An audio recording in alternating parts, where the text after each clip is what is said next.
Welcome to the UFFS Podcast with Darren Bates and Larry Fisher.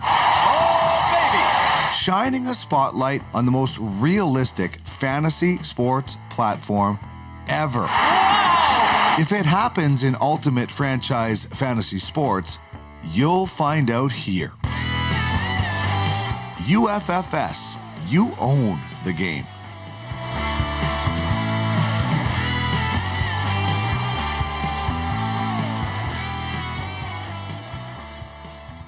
And welcome to the official UFFS podcast number 27, proudly broadcast on the Ultimate Fantasy Sports Network. Man, it's been a while since we've done one of these, Fish. Dean and I kind of did a fun one. We let you off the hook. He put on his different vacation clothing and hats and sunglasses, sunscreen, whatever the heck he was doing. I'm back from vacation. Dino, producer, is back from vacation. You don't get vacation because you're the busiest man of fantasy sports, and I just don't know if you have time to do so, but you're in lockdown, so what the heck are you going to do anyways, Larry?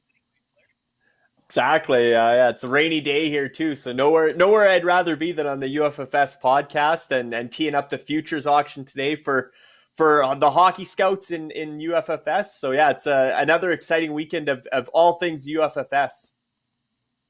You know, it's rain. Hearing that you have rain out there in BC is music to my ears. You guys badly need it with all the fires going on there, and we are enjoying your smoke here in Manitoba. Let me just say, could probably, I'm probably going to have lung problems dealing with all the forest fire smoke filtering into Manitoba from BC. We got a great show here, though, today. We're not going to talk about the fires. We are on fire here at UFFS. Things are always happening. So much going on. But we've got, the big UFBA auction coming up in September. So we're going to have Alex Leblanc on here to talk about that.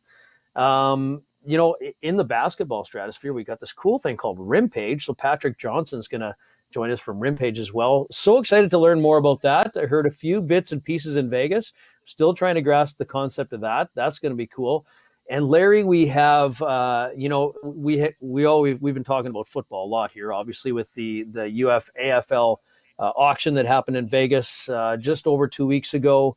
But now we've got the draft coming up, one of the most extensive drafts that anyone has ever seen in fantasy football. And we're going to do a show coming up on August 21st. So we'll talk about that a bit as well.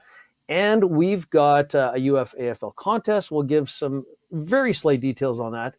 And we're going to add a new show to the UFSN as well, Fish. And this is going to be pretty cool. I'm pretty excited because it's going to be all about the UFAFL. What do you think? Yeah, it's this month, Darren. We're ramping up for the, like I said, the UFBA franchise auctions in September, and we're only 2 weeks away now from this weekend to the UFAFL veteran player draft, and then later on the rookies auction. So it's going to be a ton of excitement and leading up, and also we're going to have all the brand reveals coming up over the next couple of weeks for UFAFL franchises. And like I said, you got some fun contests going, some new shows coming. It's going to be a busy month for football, but a super, super exciting month and then to really see the UFAFL kick off in early September alongside the NFL season. A lot of work to be done between now and then, but can't wait to see it all come to fruition. A lot of things happening, and we're going to get into our big sport number 3 with the UFBA and Alex Leblanc coming up right after this. Time for a quick lineup change, but Bates and Fish will be back right away with today's guest.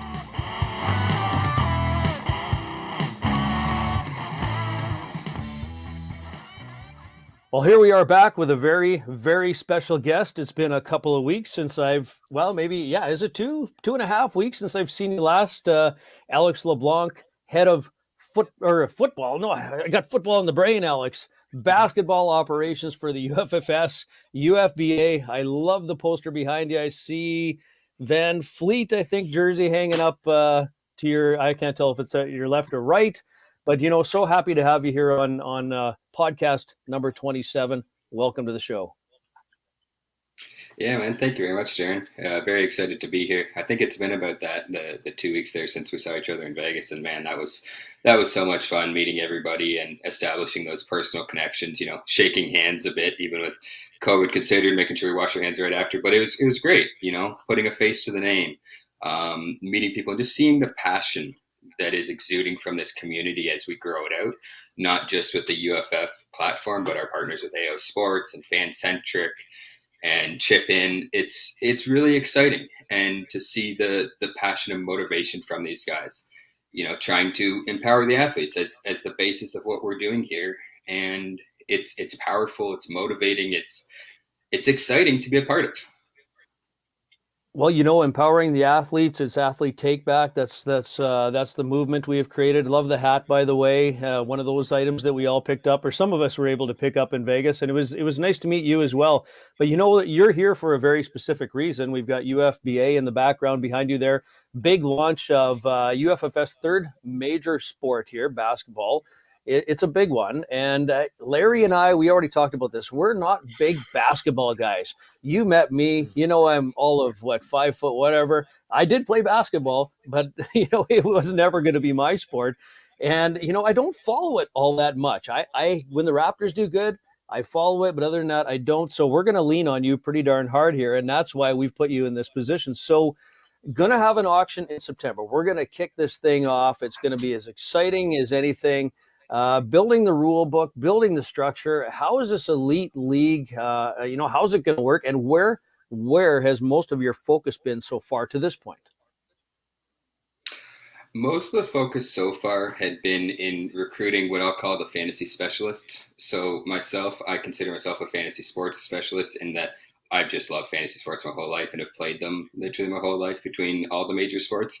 But what I wanted to do in starting out the league was really find some guys that had focused on fantasy basketball and focused on the dynastic side, making dynasties and really building out this league to be the full simulation of a professional front office, right? This is supposed to be you running an NBA team in every sense possible, besides the actual interaction with the players on the floor and actually having them go out there and shoot for you.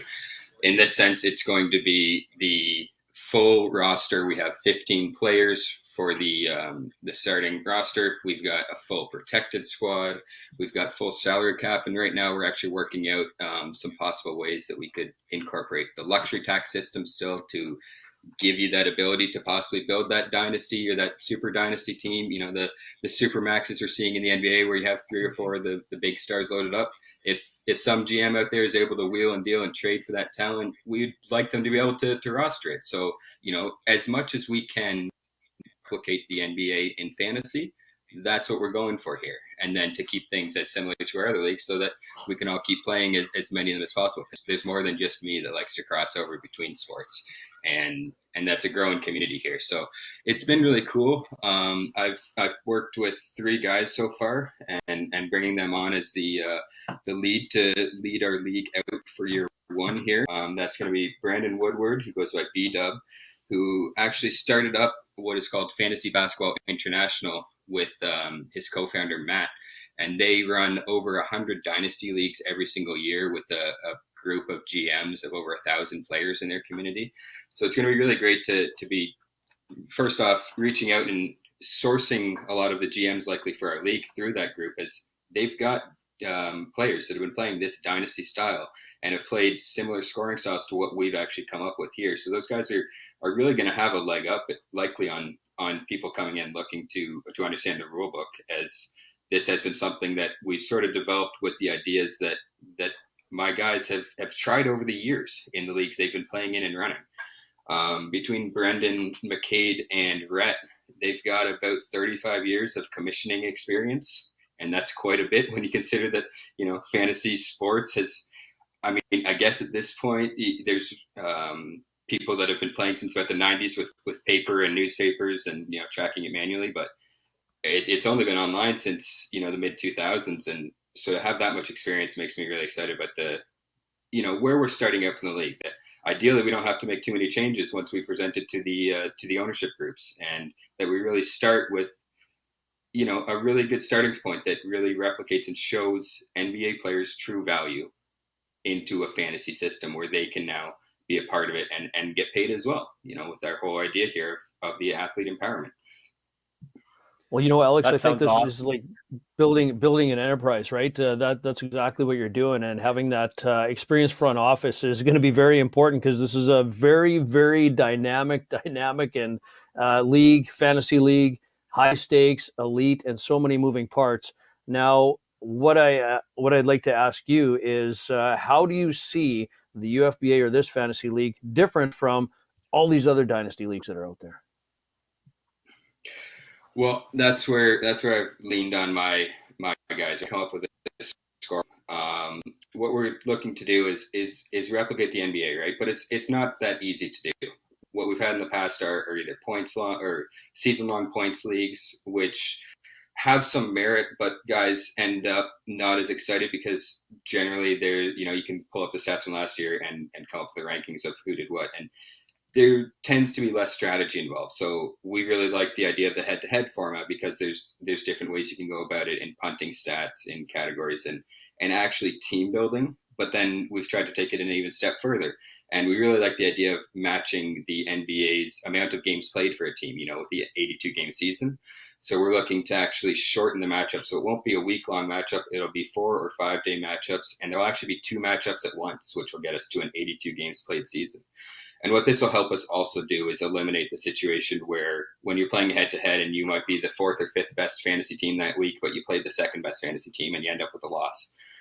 And that just doesn't help represent or, show the true teams at end of year which team was better or worse. And you can have some skewing to the variation there. So we're trying to, work through each thing as they come up and come up with the best solution that will give us a final result at end of year of this was the team that was the best managed all year. And this is the team that had, the best amalgamation of NBA talents on it to really show who was the best GM, right? And come up with those best of the best here. That's what this league is finding the best GM, the best team, the best management.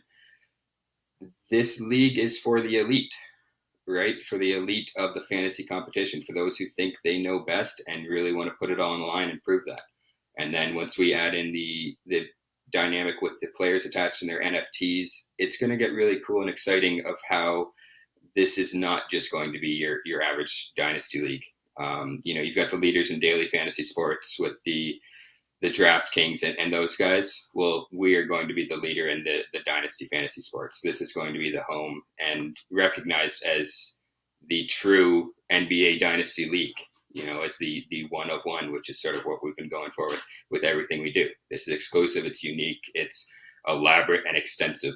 There's a lot going on here. And, matching the full NBA rule set, that's where a guy like McCade was great bringing in. He was actually started up 2 years ago on his own, a league that was almost similar to this, just without the crypto project behind it, without the digital athlete NFTs, but he went about trying to mimic the NBA's CBA as perfectly as he could and made a 30-team fantasy league out of that. So once I got connected with him and we started chatting, I was like, all right, so you've basically made the league that we're trying to make. We incorporate UFF style points and how we sort of have done things. So, going about it that way, it's been both easy and difficult once you get 3 passionate, opinionated fantasy guys together. Obviously, everyone's got their own sort of unique ways of doing it. So the meetings we've had at all hours of the night, Brendan's from Australia, so I've been up till 1, 2 in the mornings on meetings with him, and it's been great. It's been a lot of fun, right? When you're talking fantasy sports, it really doesn't feel like work too much. I know my wife can, roll her eyes a couple times here or there as I'm coming to bed at 2 in the morning because I had a fantasy sports meeting that I said was super important and I couldn't miss. But for me, I feel like I'm living the dream here. So it's been a lot of fun working with these guys, getting the league set up and, just hammering out the final details here. As extensive as it is, it's hard to put everything perfectly into fantasy and foresee every issue. So we're trying to map it out and simulate things actually happening, before they do and before they are an issue. So yeah, it's been going really well. Should have the rulebook out soon here. Right on, Alex. Sounds super exciting, super innovative, revolutionary. Especially, I'm interested in the simultaneous games. I don't know if that's ever really been done in fantasy. And with that, do managers then do they set 2 different lineups for 2 different matchups, or would you just set one lineup and it plays against 2 teams, 2 opposing franchises at once, or how would that work? Because that's something that's obviously unique. I know head to head's not a lot of fantasy leagues are, but to have the shorter compressed schedule to get to 82 games and to certainly be playing multiple matchups at the same time. Maybe just elaborate on that, because that's probably something that's completely new to a lot of people. Yeah, and it was actually brand new to me as well.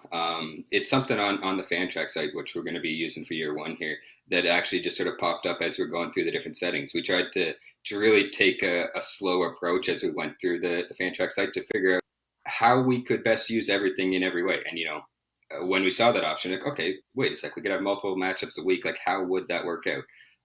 So yeah, just to be clear, you only set your lineup once and the players play in both matchups. So there'll be certain decisions you got to make where you might be playing a guy because he'll help you a stat in one of the matchups over the other.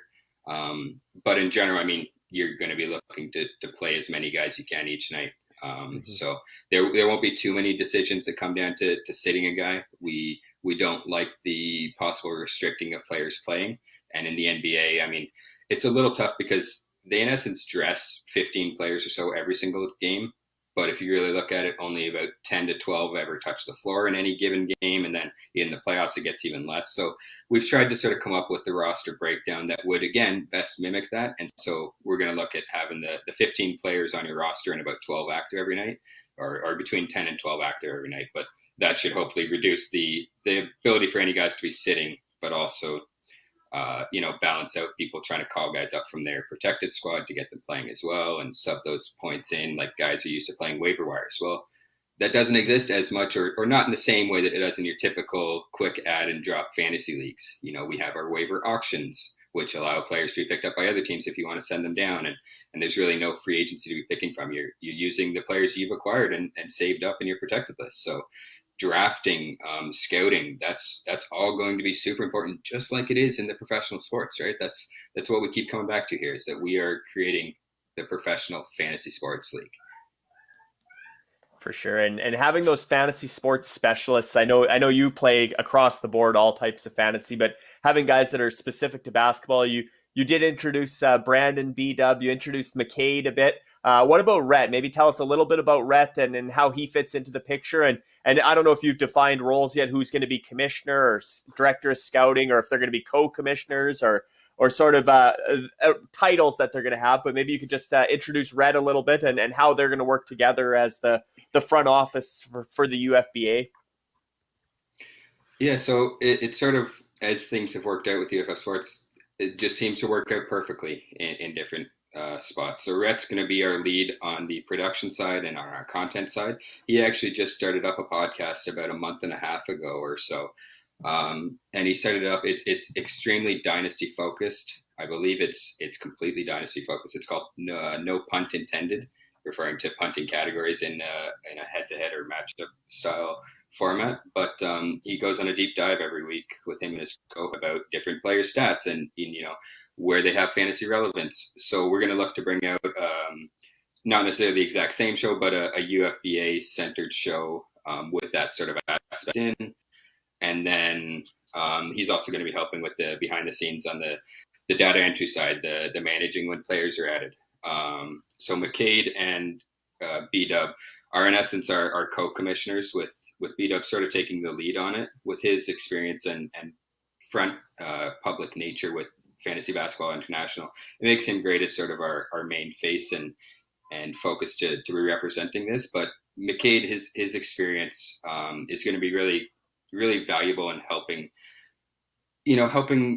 talk with owners about their possible ideas for the league, as he's literally created all these different unique leagues and scoring formats that have he sort of tested over the years. He made a 96 team league at one point, and how crazy is that with the amount of players involved. But what it also allows us to do is have around the clock coverage, which will be nice with B-Dub in Australia and McCade's over on the West Coast. So we'll really be available between the 3-4 of us in total for any questions, answers. If you're signing a player at 2 a.m, you'll get it approved pretty quickly. If you're signing a player at 2 p.m, the same thing. So all those processes should be pretty streamlined with this team I've got in place here. Super pumped for, the launch of our third, I'll call it big sport, basketball, obviously one of the majors, coming up here in September. Obviously I know you've done a lot of work, and all of our head of operations do a ton of work in all the sports that they head up, because there's a lot of moving parts, as I think everybody will understand as we've talked through this already today. But, and I hope I didn't miss it, but the playoff structure, what we've done in, what's going to happen in the UFAFL, and what already currently exists in the UFHL, is the playoff structure continuation, leasing format. Is it going to be something similar in the UFBA as well? Yeah, absolutely.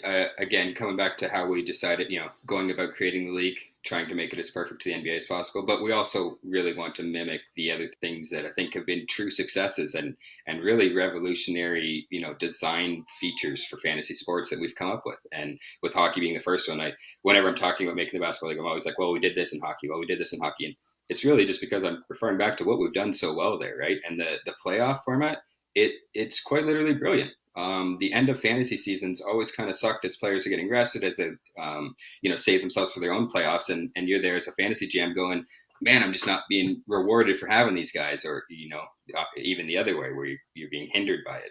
So we'll have our season run all the way up to the end of the regular season, just like our hockey league does, and mimic the NBA's full schedule of a regular season, and then do the same kind of idea, the same playoff redraft. We haven't decided yet if we're going to do a redraft after each round, but honestly, I think the content that provides as well, and the excitement, those decisions, it brings it down to the finals being two guys drafting against each other to redraft their spots out to compete for the championship, right? And that's literally like a made for TV moment there. So I really like those ideas of the redrafting after each round, which we're doing with the UFAFL, and some version, no matter what, is definitely going to follow with the UFBA. Yeah, I like that concept too, of course, because even though you didn't make the playoffs, you might also still be in it, and you have somebody to root for, because hopefully somebody drafted a couple or more of your NFTs, and you could be in the money, in the score, so to speak. So let's, we got a couple of minutes left here before we bring on our next guest, but your head of basketball operations is not only UFBA. Of course, that's going to be the big one. That's going to start it all off. But there's other things going on in the basketball stratosphere. Tell us what else you're working on. Yeah, there is no rest, it seems. We're very excited. Our partners, Rimpage, is going to be kicking off their inaugural season with a tournament in Vegas in September as well. Rimpage is looking for the best one-on-one player in the world, as a simplistic way of saying it. But there's obviously going to be a bit more going on to that. And so they're kicking off with an inaugural season, it sounds like, in Vegas, and it's just going to be so cool. The ways that we can promote and support them with our project as well. We're talking about the digital athlete NFTs. Once guys through the Rimpage program get to a certain level, they'll be able to make an NFT as well. And now we'll have guys, collecting them from our UFF space and following them and supporting them. It just continues to show how this growing through the different partnerships we have and this community aspect is really going to empower all of this. You're going to have people that are here excited about fantasy basketball that now get to see, a guy that's working his butt off to still make it and to still prove that he's got the skill through these one-on-one games with Rimpage. So I think it's just going to harbor this sort of community growth, this, getting behind underdog type moments and players, the guys that were just on the outside of this talent range. And, there's going to be a lot of cool moments, a lot of cool features with it, I believe. Yeah, and I can hear the music. That's Dean telling me that we gotta cut this thing off. We don't have to, but you know what? We do try to keep this in some kind of a timely format, and we could talk about the UFBA and what's going to come up, forever. But we're going to have a lot more opportunities to talk about the UFBA as we get into the launch coming up here in September. You probably have to get on some kind of a fantasy UFBA meeting. I'm sure of that, because you got so many things going on. But I want to thank you for joining us today. It's good to touch base again. It's been all things football here for so long. Hockey, of course, is busy and behind the scenes, and I know you're busy with that too. But wish you all the best as you bring your front office staff together, get this thing happening, and really looking forward to the launch. And thank you so much, Alex, for joining us here today. No problem. Thank you so much for having me. Very exciting, and can't wait as we keep ramping it up here. I'm sure I'll be back on soon enough. Oh, yes, he will. And coming up, Alex already alluded to it and gave us a bit of a sneak peek. We're going to be talking to Patrick Johnson of Rimpage right after this.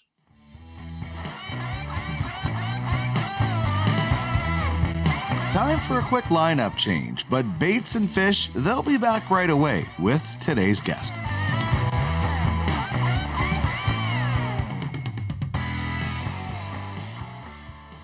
And welcome back to the show. We have our second guest, and very, very excited here on the official UFFS podcast number 27 to have the owner and creator of Rimpage, Patrick Johnson, from somewhere almost directly down south from me, quite a ways, but down in Texas. I'm not sure on the exact location, but welcome to the show, Patrick. Good to have you here. Darren, thank you for having me. It's Dallas. I'm in Dallas, Texas. And yeah, like directly under you, huh? Yeah, absolutely. And probably just as warm, actually, because we're suffering through a heat wave here. And I know you and I talked a little bit about the temperatures, but it does get hot here in Canada, but we get the mosquitoes and everything else to go along with it. So welcome to the show all the way from Dallas, Texas. We're going to talk today about this exciting, very cool thing that, you know, we're partnering up with UFFS, and it's called Rimpage. We can see the logo up in the top right-hand corner. And you have created something really cool. It's one-on-one basketball. So we're going to talk, you know, I think you'll fill us in on how the heck this thing's going to work. But first of all, just tell us, what is Rimpage? Yeah, thank you for asking. Rimpage is it's a new basketball league, but it's not just a new league. It's a new kind of league. It's a totally new concept and a totally different model. And that different model gives us the ability to do some really neat things. So first of all, one of the biggest differences is that, like you said, Rimpage is a one-on-one league. So no teams on one-on-one. It's just you out there. So all of your weaknesses will be exposed. All of your strengths will be accentuated. All the glory is yours.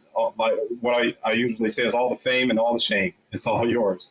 So it's a one-on-one basketball league. The other thing is that Rimpage doesn't have the capacity issues, and I'll talk a little bit more about that. But it's unlimited capacity, so there's no limit to the number of players who can join Rimpage. And it's easily accessible. All you need is a mobile phone and the internet, and you can join the league from wherever you are in the world. And Rimpage has a very, very unique and a very interesting mission that I'm really excited about.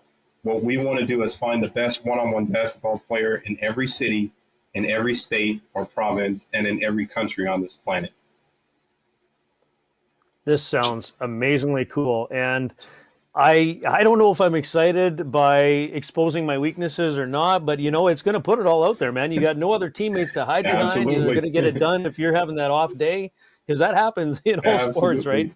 But I want to kind of just ask, based on what you said there. So what do? I get an app on my phone and I kind of click on that and I register. And now that Darren Bates, hey, I'm in the Rimpage League. How does it work? Absolutely. That's how it works. So one of the great things, like I said, about this model that gives us the ability to do some great things. One of them is that unlimited capacity, which removes the gatekeepers. So it's kind of like YouTube for basketball players. You know, when we were little, when you saw someone on TV, you thought that person must be pretty important or that must be a famous person because somebody thought them worthy of pointing a TV camera at them. And then along comes YouTube, and now and smartphones with cameras, and anybody can point a camera at themselves. So anyone can put their content out there for the world to see on YouTube. Now, some of that content may be good. It might be worthy of an audience, and some of it might not be. But the key is everyone gets an opportunity.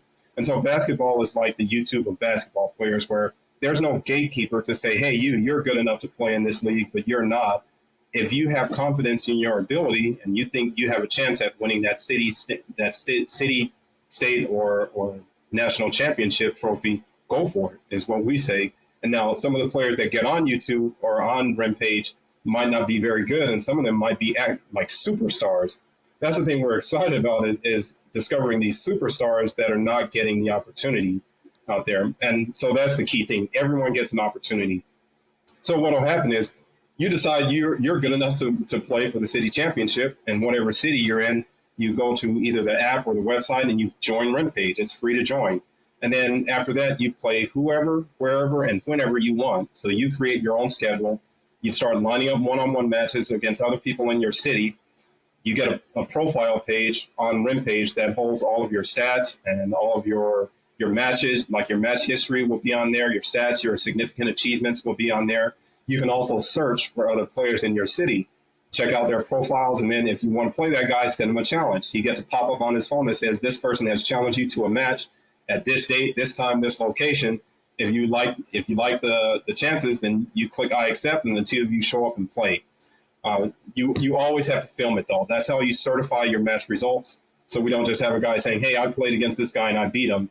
There has to be video of that. So you film the match, you send it to Rimpage, and that's how you certify the results. If you win, you get points. If you lose points. Ultimately, those points matter because they determine who gets into the postseason tournaments. And then it's just that. So we'll have preseason, regular season, and postseason. You're trying to get your points up so you can get elevated. You can promote into those higher classes. There are 8 different ratings classes. You want to get into those higher classes, get into the postseason, and that's where you start your campaign to start winning some of these championships. Right on. And when does it all get going? I know a lot of people want to know. You're looking at possibly doing a launch upcoming in September by the sounds of it? Yes, sir. We're starting our inaugural season, starting with preseason tournaments starting this September. Those tournaments will run through the 1st of January. The regular season starts in January. And then after that, we play about 9 months. Season ends at the last day of September. And then the postseason starts in October of this year. Perfect. And just how excited are you to see this vision come to fruition and see those first preseason tournaments? Because I know there's been a lot of work behind the scenes and such a great innovative idea, and I love the vision of the YouTube for basketball, and anybody can play and no gatekeepers, no limitations, to easy to get involved. But how excited are you for this to actually tip off? Because I know you've put in a lot of work to get to this point. Oh man, I'm super excited about this. It's an amazing thing to think back, reflect on how this all got started. It was just like flickers of insights, just little ideas that popped into my mind. We're talking 2009. And of course I didn't have a full vision for it, but it was an idea that I thought was worth keeping. So I would just jot down the idea. And then each time an idea came, I would just jot it down. And then pretty soon I graduated to an electronic note-keeping app. And I just started filling this app with all these ideas. Well, by around 2017, I had enough of these ideas to create a really clear picture of what Rimpage needed to be. And that's when I started to take it seriously and say, I'm going to go for it. And then so to watch that go from an idea in my mind to tournaments that real players are signing up for in September, to see this thing taking off the way it is, and then to add our partners and all these other people who are seeing the value in it, it's an amazing thing. It's an amazing thing. Patrick, it's what's really cool. I think here at UFFS, and Larry can attest to this too, and everybody else within this ecosystem, we can certainly align to pulling an idea out of thin air and jotting down ideas and the concept and how this might work and how it might change, and bringing it to reality and then seeing it happen is one of the most exciting and most gratifying feelings that a person can truly ever really feel. And I truly hope that everybody can feel those kind of feelings someday. And I kind of imagine, if I think of how Rimpage is going to work, and you talk about, man, I know I'm really good at basketball. I beat all my buddies on my block on the local basketball court and one-on-one. And if I just had that chance to prove myself and show that I could be better, I would love that opportunity. And, and it doesn't matter what sport it is, whether it's basketball, whether it's hockey, there's so many people that don't get the opportunity, whether it's, just don't have, I guess leaders, or I could say parents, throw it on the parents' lap here, that don't take the time to take them to an arena or a sporting facility and get them involved in a sport, or there's nobody around to do it. But this is one-on-one. So this is really up to you. You log in, you can prove yourself, and you can truly be the best. And this is all about athlete take back, right? This is someone that has not been given the chance, that can finally have the chance, all eyes on them, just by proving what they've basically built for themselves. So at the business level, how can it apply on the business level? We talked about athlete take back. How does this all going to come into focus? There's a whole lot of moving parts here, I think. There certainly are. And I feel so blessed and fortunate to have met you guys and to have met Nick and Lindsay. and then Garrick at Fancentric. So at first I met Lindsay, who introduced me to Nick, who owns Afl Sports. And I told Nick this many times. He provided the missing piece that I didn't realize was missing. And that's getting this thing out to the fans so the fans can enjoy it. I was so focused on creating value for the players, I just sort of figured that the fans would get it somehow. Well, Nick and his Afl Sports is how they're going to get it. They will be able to sign up to Afl Sports and go to the Rimpage channel, and they can watch those matches. They can watch those main events. They can watch the city, state, and national tournaments. They can watch the Lions tournament. So that's one part. AO brings them as our media partner. So they broadcast it out to the fans. And then with UFFS, once again, they filled in a missing piece that I didn't realize was missing. I knew that I wanted, one of my main objectives with Rimpage was to create more and better ways for athletes to profit from their skill. And with UFFS and Pixelbird and with the NFTs and with what you're doing in the digital space, digital currency space, that really blew my mind in terms of how you guys will be able to contribute these ways for athletes to profit from their skill. Just ways that I hadn't even thought of.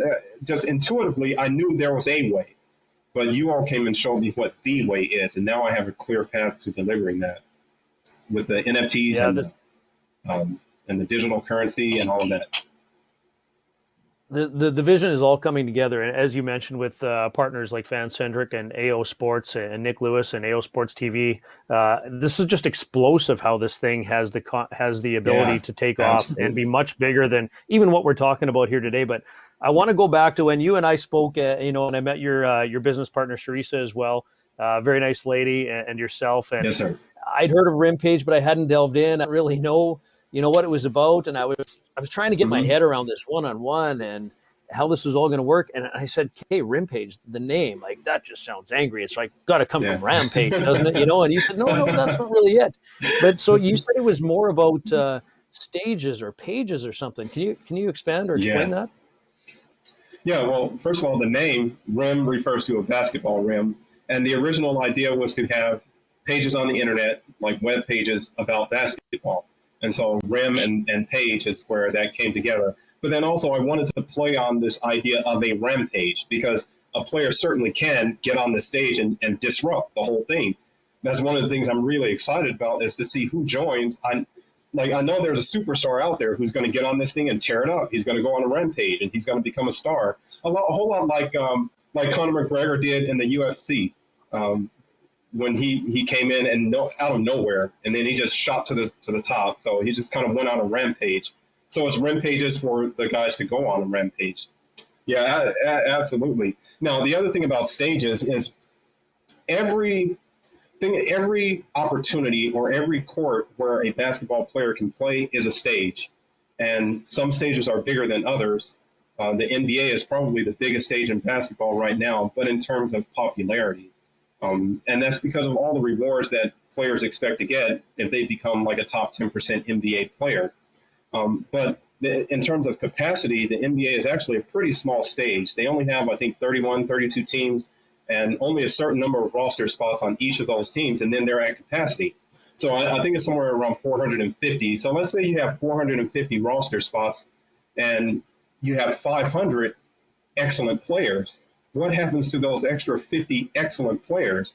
Well, there's no room for them. So it doesn't matter how good they are, you have to turn them away. And that's something that me and my brothers found out as we went along the journey to the NBA. My two brothers played in college. They finished college. They got an NBA agent.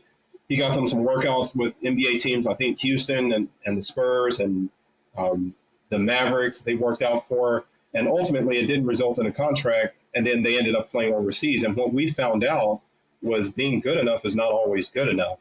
There are a lot of other factors that go into the decision about giving a player a contract or not. And so ultimately the NBA is a small stage. They have capacity issues. And remember, I was talking about Rimpage's model. Our model removes the gatekeepers. There is no one to say you're good enough, you can play, you're not good enough, or for whatever reason you can't play. You choose, you pick yourself. There's no one to pick or reject you. You pick yourself. So in terms of capacity, Rimpage already is the biggest stage in basketball because there's no limit to the number of players who can play on this stage. That's awesome. And I was actually going to ask you, Patrick, as I say, do you come from a basketball background? But you nailed it there.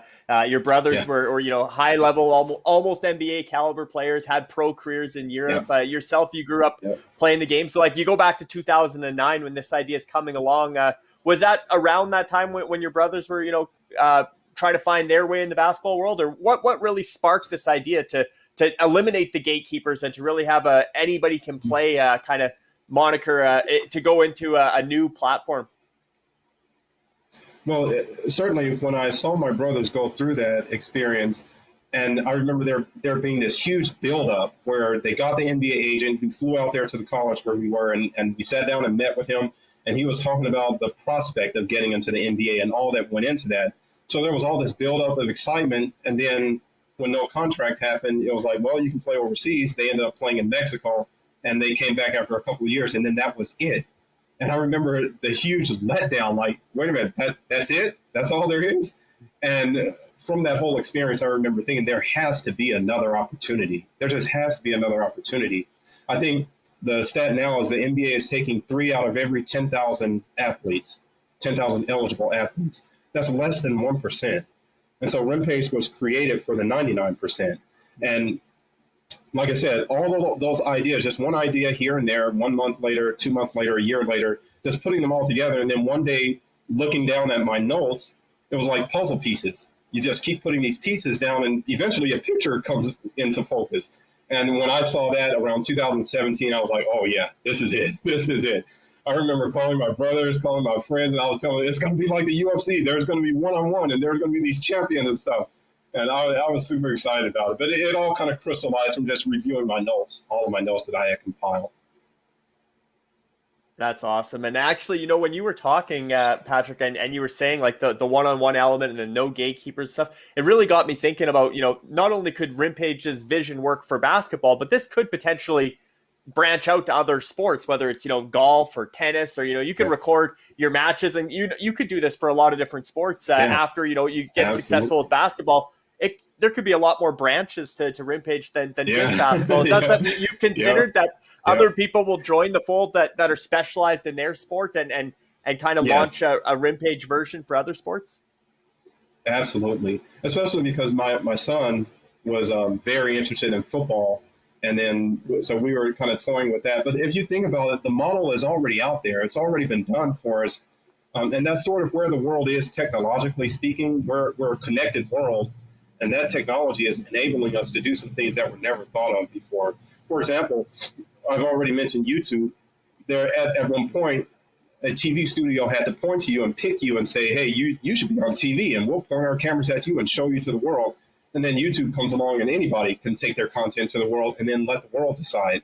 Amazon did it with book publishing, where before when you wrote a book, you had to send it to a publisher and you wait a couple weeks, if not longer, for them to get back to you and say it's good enough or it's not good enough, or wait a couple years. The market's just not ready for it. Now you can write a book and you can skip the gatekeepers and push that book out to the world and once again, let the world decide. So with Rimpage, we're removing the gatekeepers and we're letting the world decide. And so when I thought about that at a very high level of just how these content creators, how these artists and these athletes can just bypass gatekeepers and go straight to the world, straight to their audience and their fan base, I thought, yeah, absolutely. It's going to happen in other sports. I think it's just a matter of time. I think that's just where the world is right now, technologically speaking. Great idea, Larry. I never thought of that, but yeah, you could take this into all kinds of different sports. Absolutely. And I love what you said, Patrick, about the 99%, because this is what we're about. And Garrick Jones, I think, from FanCentric has said it best on a couple of podcasts and meetings that I've seen him on, where he talks about it's all the fingers coming together and creating a fist. And that's what we're doing, is creating a fist. Yeah. All these, completely analogous visions that are coming together and creating this concept. And again, it's about athlete take back. And we are going to find some undiscovered talent out there as part of this page. One quick question though is I'm wondering, is there age groups? Is there a minimum, maximum age? Is there age groups? How's that part of it going to work? The only age group is 15 and up. So Rimpage, remember, our mission is to find the best player in every city, state, and country on this planet. So we can't omit anyone who might be the best player. So Rimpage is open to women, and it's open to men ages 15 and up. So best player, regardless of gender, age, it doesn't matter. And Yep, amateur absolutely. potentially versus pro. Wouldn't that be exciting to see? Someone that comes in off the street, taking on, I'm going to throw this name out because why wouldn't I? LeBron James, and defeating him. Is that possible? Yeah. Yeah. Wow. I not only think it's possible, I think it's likely. And I say that just because if you look at the odds, like in the NBA, how many players are in their, let's say their top 10%? Maybe 20? If you have a league that has 100 million athletes, how many players are in their top percent? Hundreds of thousands? And so, if not more. And so what are the odds that out of the hundreds of thousands, you'll find at least one who can beat LeBron James? I think just by looking at the odds, I think it becomes pretty, you can make a convincing case, convincing argument. Absolutely. And brilliant, like I said, brilliant. somebody out there is going to win that Lions tournament. I'm just excited to see who it's going to be. Yeah, so the Lions tournament, is that the tournament in Vegas? Is the Lions tournament, is that the finale, or what does the Lions tournament refer to? I have seen the emblem, but I wasn't sure. Yeah, I'm sorry to cut you off, but the Lions tournament is the tournament of tournaments. So what happens is well, like I said, Rimpage will be the first league ever to give the world of basketball its first ever undisputed, verifiable world champion. And the way that's going to happen is we take the best of every city and have them compete to see in that city championship to see who's the best player in that city. And then we take all the city champions and have them compete in one tournament to see who's the best player in the state or in the province. And then we take all the state champions and have them compete in the national tournament to see who's the best player in the country.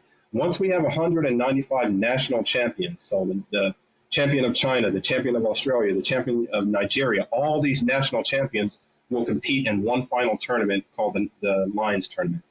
The winner of that tournament will be the best player in the world. And so, like I said, that player is out there. He's out there, and we're going to find him.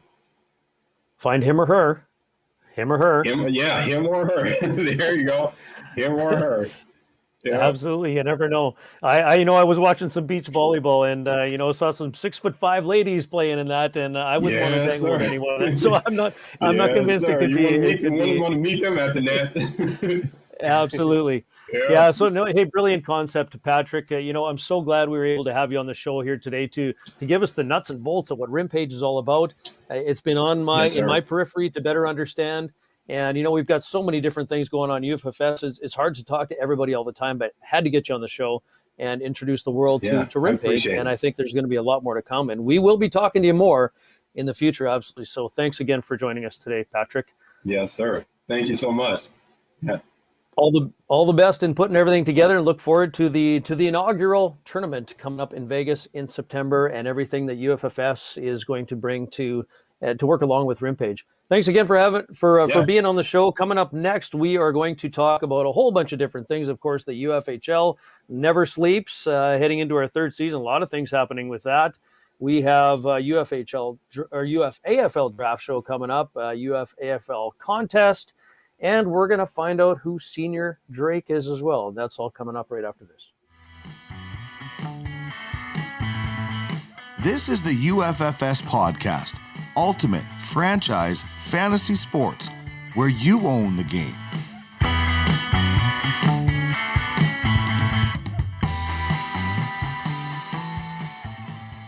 All right, well, we are back, and after having a couple of great guests, we are going to try to get back into the routine of things after vacation. I'm back, almost back from vacation, my last day here today, and I got to get back to staining my deck, which is part of my vacation here.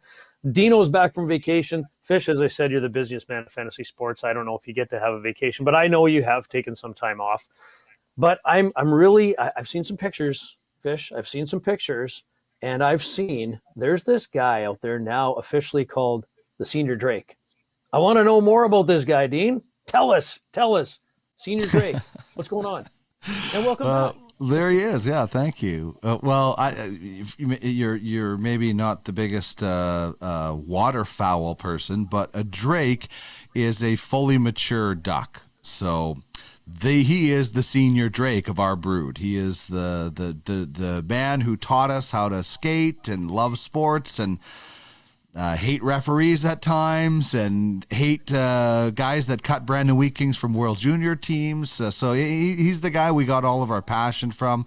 And so I was able to visit my father, who recently accidentally lost some teeth. He had to get some teeth pulled. So he actually does have the Bobby Clark hockey smile going as he wears the Duckman's Domination jersey. And we it was a vacation, but it was more about just seeing my dad again. We hadn't seen him in over 2 years because of everything that was going on, and had a chance to spend some time at the outdoor rink where he taught me how to skate and coached me, and we learned how to skate, we learned how to fight, and I learned sometimes how to stop a puck at that rink. So it was really special to be back there and have my dad wearing the jersey of a team I'm very proud of. When we get a Mighty Mallards one, he's getting one. They'll all have number 6 on the back of them because he's a massive Wade Redden fan, so they'll all have number 6. And I don't know if we'll put Dad or the Drake on the back. I'm not sure, but that he is the senior Drake and the man who raised all us Ducks.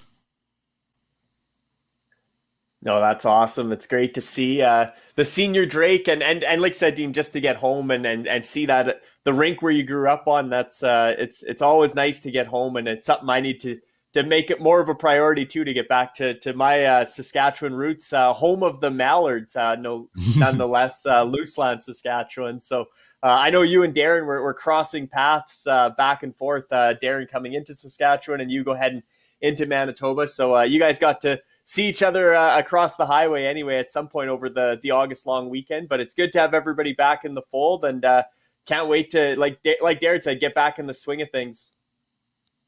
Yeah, Dean, it was, or Larry, it was, Dean and I we did attempt to try and meet each other as I was passing through, but he had family stuff going on, and I was in a hurry to get home. Obviously, I had these outdoor projects to do, but I was the same. I went back home and saw some family I hadn't seen in 2 years with everything that was going on, had some fun in the lake, and had a couple good rackouts on the slalom water ski and the wakeboard, and twisted my ankle. So I had something to complain about, because I whine and complain. It's almost like having a man cold for me, It's like, oh, I'm so sore, but I was sore, actually. I hadn't done that stuff in a long time. But it's so good to get back and see family. So great to see those pictures, Dean. Thanks for sharing. And your dad was just beaming in that Duckman's Domination jersey. So we had to share. I wanted to for sure get that up on the screen. So we have, obviously the UFHL, let's just start with that. It does not sleep. There's been a lot of things going on, different drafts and auctions. I know there's another one coming up tonight. And we're not going to get into details. You can recap what you want, Fish, because I know all the details are in the UFHL Now show that you and Dean do. So if you want to recap what's going on, what's coming, go ahead and do so. Yeah, it's like I said, you think the NHL has a lull right now, but the UFHL certainly hasn't. We did the entry auction, or our entry draft auction, the same weekend that the NHL did a couple of weekends ago. We did our own version of free agent frenzy like the NHL does, auctioned off our free agents. And then now the NHL is going into a lull. Well, we've had, I believe it's up to 14 or 15 trades in the last week since August long. And we've also had now today, we're hosting the futures auction for the Scouts, where they're going to be bidding on the top prospects from the 2024 NHL draft class, because we always do 3 years out. So these are the best of the best 15-year-olds in the world as of today. And the Scouts are going to purchase them and purchase their playing rights or their gameplay rights and essentially develop them over the next 3 years from 15 to 18 when they get to their NHL draft year. So it's very cool how the scouting works. And this is the chance for the Scouts to pick up one of those, the next Sidney Crosby or the next Connor McDavid, or in this case, the Cole Isermans and Aaron Kiviharjus, and some of these upcoming talents that have shined on the biggest stages of their age group, best on best competitions to this point. And we'll see them in the years to come now as they work their way up through the U16, U17, U18 ranks. But it's a lot of the fun and a lot of excitement for the Scouts today to get into these bidding wars over who could be the next big thing in the hockey world. And as I said, one of my favorite shows on the UFSN, UFHL now, a lot of details and excerpts of what is happening in that ecosystem. Even though the season is done, there's just so much going on, and that's what I love about this thing. There's just so much building, and before you know it, we're going to be into the third season of UFHL. So there's just so many things going on. That's what excites me most. We've been talking about football and UFAFL so much. I just want people to remember that there is so much going on in these elite fantasy sport platforms, even though the league, the season is complete and heading into the new one. So we are going to talk a little bit, of course, about the UFAFL. Why wouldn't we? We do have a very exciting big draft show. One of the, the biggest, most extensive fantasy football drafts you're ever going to see is coming up starting on Saturday, August 21st. We're going to have Andy McNamara and Jamie Thomas at UFFS headquarters. They're going to be live in studio, and Eric Metcalf is going to be joining as an analyst. And what we're going to be doing is we're going to be doing a complete analysis of all the first round picks. We're going to attempt to have all the owners on, or a designate, I guess. It could be a general manager or whoever is sort of running the front office, making the pick. Talk briefly about their pick, announce their pick. It's going to be quite the thing to bring together, and that's exciting. And then to go along with, we've got an exciting UFAHL Draft Contest, which I guess I'm just kind of officially announcing this is going to happen, but I'm not going to give all the details right now. We're still putting things together. But basically, there's going to be an opportunity to win the following: UFAFL merch, a hoodie, blanket, hat, up to 1,000 score, as well as a potential free subscription to AO Sports TV. Timeline yet to be determined. I don't know all the details. This is more in the head of football operations, Andy McNamara's court. But all details will be posted on Twitter at UFF Sports and UFAFL_UFFS. Likely on Telegram as well. I would think it'd probably be posted there. But you have to, now here's a couple of key points for everybody. You have to be following both those Twitter pages, and you're going to have to guess correctly. I believe this is how it's going to work. Guess correctly the top 3 picks of each franchise. I think now that doesn't necessarily mean you have to get all 3 right, but the more that you get right, the more entries you'll have into the draw for, one of 3 prizes that'll be handed out. So again, all details coming up on the Twitter pages, but it's going to be pretty cool fish. I think it's cool to create a contest to bring more focus and excitement into what's going to be a big show. Absolutely. It's always nice to have those fun contests around the big events. And again, it creates more adoption, more interest, more eyeballs on the platform, because you don't need to be a franchise owner or a GM to be involved in the draft. Now you can just be a fan of the league and try and predict. And basically you're doing a mock draft. Here's who's going to go where, and this is what this franchise is likely going to target. So it is a cool concept to generate a lot more interest in the draft. But the actual draft show, like you said, Darren, a 3-day event, 53 rounds. So you're looking at, 20, 20, and 13, or whatever the breakdown is for the rounds. But certainly that first round, the live show, doing it much like the NFL does with their draft. Unfortunately, the players won't be walking across the stage to get their hat and jersey. But aside from that, we're going to have obviously the franchise owners or the GMs, like you said, announce their picks, which is something that, and take a couple minutes to do analysis and really put out a live draft show, which what other fantasy league is doing that, right? It's normally all just automated online drafting. So it'll be very cool to do the first round that way, and then to get into rounds 2 to 53, which will be a bit of a grueling process, especially with the salary cap, all the considerations there, and trying to manage the cap, manage your positions, fill out your positions in a strategic order. It's going to be one heck of a draft. And I think that's why all the franchises are hiring, several staff, because you're going to need somebody to manage the first couple rounds, somebody to manage the deep rounds, get a scout registered, because it's not long after you're going to have the rookies auction and then the futures auction for football as well. And certainly if you're thinking about or you're registering to be a football scout, you should probably be watching the hockey futures auction today just to see how that works. And even if you're going to be a basketball scout a couple months from now, there'll be a futures auction for basketball. So all these sports sort of worked somewhat similarly, and you want to pay attention to what's going on in all the sports, not just your specific sport of interest. But I can't wait for that UFAFL veteran player draft starting August 21st. It's going to be a lot of fun, the live show and the entire draft. Yeah, it's going to be an amazing show. It's going to be a heck of a coordination to bring this thing together, but we're building it and working hard on it right now. And I look very much forward to that show coming up on August 21st. So, in the vein of UFAFL and in the vein of UFSN, let's talk about a brand new show we've got coming to the UFSN. Mike Skrzniak, who otherwise known as Skriz, affectionately we refer to him as Skriz. He works at TSN, and he knows his football. Now, this guy is going to be gearing up to start a podcast, and it's going to be called UFAFL Nation, and we're targeting the week of August the 16th. I'm not sure. I know Dean and Skriz and Andy and myself, we've been involved in, just talking about recording dates and dates that'll be out, but that's the target for the week. So excited to, there's just so many things to talk about in football. Certainly we can't cover it all here, what's happening in UFAFL. So we need our own show, and it is coming. Very, very excited for that. Yeah, UFAFL Nation.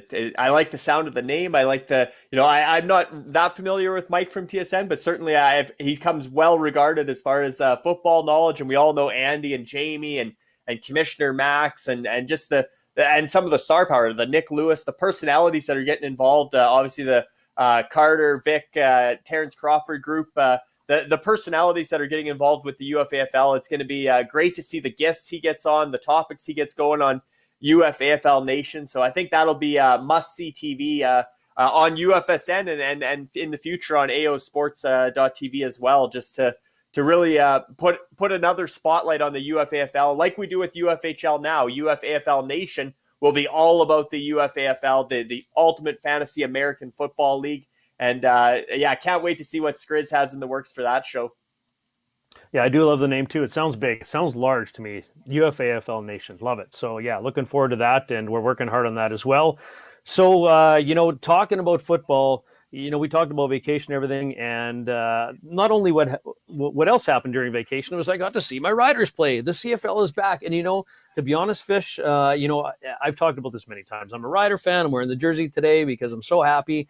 I'm a CFL, lifer. I've been had season tickets since I was a little boy, watching Rider games. But I don't think I expected to miss it as much as I did. And I'm seeing, I'm watching Twitter and just watching social media, and the CFL being back, people are very, very excited. So it's great to see the Riders squeak out a win. I thought it was going to be a bigger blowout than it was, but they squeaked her out, and the Bombers pulled off a big one as well, which is, cool for the people here in Manitoba. So I'm very, very happy to have football back here in Canada, and it's been an exciting weekend to see those games happen. Yeah, great to see the fans in the stands in Saskatchewan, because that, they do have the Saskatchewan Rush lacrosse as well. But if you're from Saskatchewan, everybody, eats, sleeps, breathes Riders. It follows you. You're in Manitoba, I'm in BC. You got to tune in for the Riders games, try to watch them, and just great to see the fans in the stands there, because that meant so much to them to after not having their pro sports team for last season to get back on the field and kick it off. And I think that the fans' excitement really fired up the team. Obviously got off to such a hot start, and then held on and made it a little more interesting than it needed to be in the fourth quarter and the second half. But a great way to start the CFL season, and let's just hope they can play through the fall and into the Grey Cup in December this year instead of November. But let's hope they get a full season in, and then we can keep the fans in the stadiums, because that energy certainly helps the players too. I know the NHL teams always spoke to playing in front of fans, how much you missed it during the bubble environment and how much you enjoyed having it back. So it was great to see all the fans celebrating on TV, even more so than the players. But great to have the players back too, because that's their livelihood. And, missing a year of a career as a football player, those are pretty short careers to begin with. So definitely good to see those guys get back to work and be entertaining us as we enjoy the weekends watching them. Yeah, so obviously we have our website that you can see up on the screen, and anybody can go to that at any time. You can register as a fan. Don't be afraid to do so. It costs you nothing, and it is www.uffsports.com. And, if you're new to this and you're wondering, what the heck are these guys talking about? You can go see all of our different franchises, the logos and everything that's happening, as well as the price of ScoreCoin. It's all right there on our website. So please, go have a look and read all the amazing news articles that are in there as well. Speaking of the CFL, I did see a fan there a CFL Hall of Famer fan at Mosaic Stadium Fish, and his name is Nick Lewis, and he was wearing a UFAFL hat. So I was very excited to see Nick on there. You just saw our UFSN YouTube channel as well there. Thanks, Dean, for putting that up. And please subscribe. And this is where you'll find this podcast as well. So we're running out of time here, but we should talk about some important dates. I know we do have the UFBA auction coming up in September. We talked about that with Alex on the show today. Football Legends auction coming up in October. Baseball, which Dean Millard will know a lot about as head of operations of baseball, in November. CFL Legends, December, around Grey Cup. That should be a fun event. And there's probably some other things I'm missing, but more specifically, Larry, is there anything important that we should be talking about, important days from your side? Yeah, as far as the imminent important dates, obviously for the UFHL franchises, for the owners, they're going to have their owners meeting starting end of September or end of August, leading into September every weekend. So they have to have by August 15th is the deadline for them to submit their topics that they want to talk about, that they want to table, as well as any proposed changes to the league. Works the same way as the NHL Board of Governors meetings. So that's on August 15th deadline to get those in. And then obviously looking ahead to the UFAFL, as we talked about, that veteran player draft on August 21st through August 23rd, 3-day draft. And then the UFAFL rookies auction will be on Thursday, August 26th is the plan. So lots going there. The futures auction for football will be on September 7th. So certainly if you're interested in scouting for football, you want to be part of the futures auction. That's going to be the top prospects from the 2022 and 2023 NFL draft eligibles. So you want to get in on that event. But yeah, it's going to be every weekend there's an event coming up the rest of August and September as we kick off the football season in the UFAFL. There's so much going on in the UFFS ecosystem. It makes your head spin, but I love it. I love it. It just, there's something to be busy at every single day if you want to be. I want to thank everybody for tuning in. Thank you very much to Alex Leblanc for being on the program, talking about the UFBA launch and everything happening in that basketball stratosphere. Very interested to hear about Rimpage and learn more about that from Patrick Johnson. He was a great guest. And I want to invite everybody to go and subscribe and watch our show here on UFSN. This is podcast number 27. Thanks to everybody for taking the time and watching and listening and learning about what we do here in the UFFS ecosystem. And this is where you own the game.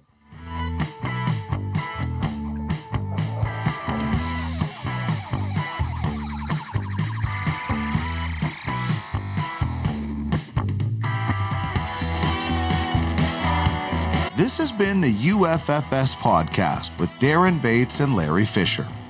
Get in the game where you own the game at www.uffsports.com.